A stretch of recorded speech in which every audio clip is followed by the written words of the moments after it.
Hello বন্ধুরা, good morning.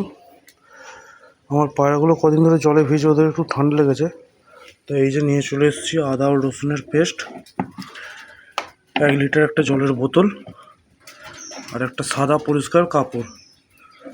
তো আমি এই পেস্টটা 3 দিন খাওয়াবো ওদের জলের সাথে মিশিয়ে।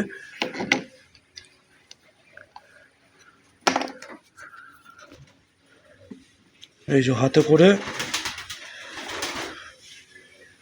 3 দিন দুবেলা করে দেবো, জলের সাথে মিশিয়ে জলটাকে একটু সেক করে নিতে হবে, মানে নাড়িয়ে নিতে হবে। তারপরে ওদের জলের জায়গায় যখন দেবো ওই সাদা কাপড় দিয়ে ছেঁকে দিয়ে দেবো।